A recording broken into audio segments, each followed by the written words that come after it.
Everyone, ఎంతో tasty అయిన దోసకాయ పచ్చి రొయ్యల కర్రీ అండి. చాలా యమ్మీగా ఉంటుంది. సో నోటికి పుల్లగా కారంగా అలాగే వెజ్ అండ్ నాన్ వెజ్ తినాలనిపించినప్పుడు ఇలా డెఫినెట్గా ట్రై చేయండి. ఆయిల్ కూడా చాలా తక్కువ పడుతుంది. డైట్లో ఉన్న వాళ్ళు కూడా మంచిగా ట్రై చేయొచ్చు. కర్రీ అయితే త్వరగా అయిపోయిద్దని అయితే నేను చెప్పను. అన్నీ కట్ చేసుకొని అంతా చేసుకునే లోపల ఒక 30 to 40 minutes వరకు పడుతుంది అనమాట. అంటే మనం కుక్ చేసుకునే క్వాంటిటీని బట్టి.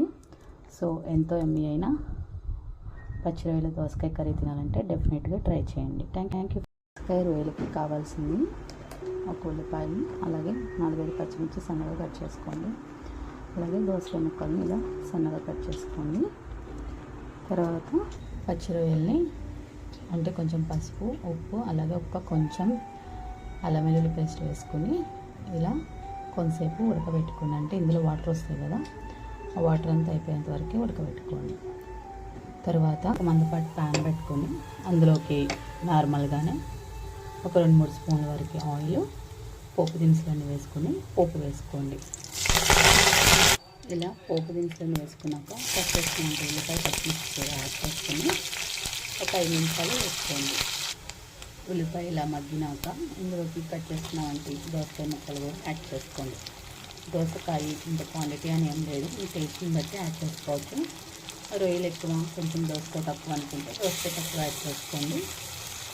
అదే 2 ఈక్వల్గా ఉండాలనుకుంటే కనుక ఈ ఇష్టం అన్నమాట. సో దోసకాయలు కూడా యాడ్ చేసుకున్నాక కొంచెం సాల్ట్ వేసుకుని ఒకసారి మంచిగా ఇలా తిప్పుకున్నాక మూత పెట్టుకొని మంచిగా పెట్టుకోండి దోసకాయ ముక్కల్ని. వీటితో పాటే మనం ముందుగా ఉడకబెట్టుకున్న రొయ్యలు కూడా యాడ్ చేసేసుకోండి. ఇలా యాడ్ చేసుకున్నాక ఒకసారి మంచిగా కలిపేసుకొని మూత పెట్టుకొని మంచిగా మగ్గబెట్టుకోండి. దోసకాయ ముక్కలు మగ్గేంత వరకు. దోసకాయ ముక్కలు మగ్గేలోపు ఒక 2 లేదా 3 టమాటాలని చిన్నగా కట్ చేసుకుని పక్కన పెట్టుకోండి.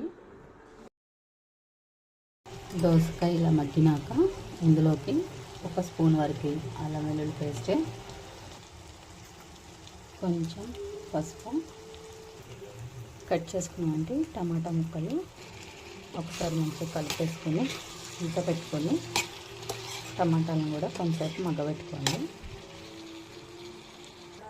టమాటాలు ఇలా మగ్గేటప్పుడు స్పైసీకి తగ్గట్టు కారం, నేను ఎక్కడైతే 1 స్పూన్ వరకు వేస్తున్నా. ఆల్రెడీ పచ్చిమిర్చి వేసాం కాబట్టి.